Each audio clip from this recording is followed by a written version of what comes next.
నన్నే సేవించండి, ఉత్సాహంగా సేవించండి, ఉత్సాహ గానం చేయండి, ఉత్సాహ ధ్వని చేయండి, సంతోషంతో నన్ను సేవించండి అని అంటే ఇక ఆయన ఒక్కరినే మనం సేవించాలా అని ఒక డౌట్. కానీ అక్కడ ఏమని చెప్పబడుతుందంటే నేను ఎందుకు సేవించాలి? కారణం ఏంటంటే మనం ఆయన ప్రజలమాట, మనము ఆయన ప్రజలం. మనం ఎవరము? చెప్పాలి. మనల్ని ఎవరు పుట్టించారు? ఆయన పుట్టించారు. అక్కడ అట్లే ఉంది కదండి, ఆయన మనల్ని పుట్టించాడు, మనం ఆయన వారం, ఆయన ప్రజల.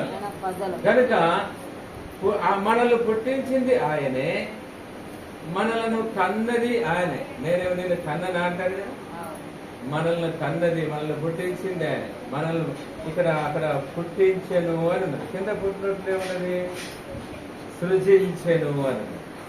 అంటే మనల్ని ఒక సృజనాత్మకమైన స్థితిలో మనల్ని నడిపిస్తున్నాడు ఆయన. కనుక మనల్ని సృజించిన వాడు అంటే మనల్ని పుట్టించిన వాడు. కనుక నేనెందుకు ఆయనను స్తుతించాలంటే నన్ను పుట్టించింది ఆయనే. కనుక యెషయా గ్రంథములో ఉన్నది, ఆయన ఆయన ఆయన మనల్ని పుట్టించను కనుక. తర్వాత మనము ఆయన వారమని అదే మాట 53 అధ్యాయులు ఉంటారు.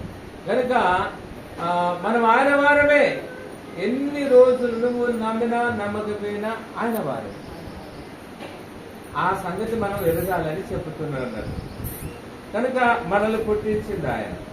కనుక మనము ఆయన ప్రజలు అంటే మనల్ని పరిపాలించేది కూడా ఆయన. మనం ఆయన ప్రజలమై ఉన్నాము, మనం ఆయన వారమై ఉన్నాము, మనము ఆయన చేత సృజింపబడిన వారముగా ఉన్నాము. అందుకనే ఆయనను మనము సేవించాలి, సంతోషంగా సేవించాలి. ఇక 4వ వచనములో చెబుతున్నది ఏమిటంటే కృతజ్ఞత అర్పణలు చెల్లించుతూ ఆయన గుమ్మములలో ప్రవేశించాలి. ఆయన సన్నిధికి వచ్చేటప్పుడేమో ఉత్సాహ ధ్వని చేయొచ్చు, ఉత్సాహ గానాలు చేయొచ్చు, రావాలి. అట్లా వస్తూ ఆయనకే మన స్తుతి యాగాలన్నీ అర్పించాలని చెప్తూ మళ్ళీ ఏం చెప్తున్నాడంటే ఇక మళ్ళొక మాట చెప్తున్నాడు, మీరు అర్పణలతో రావాలి.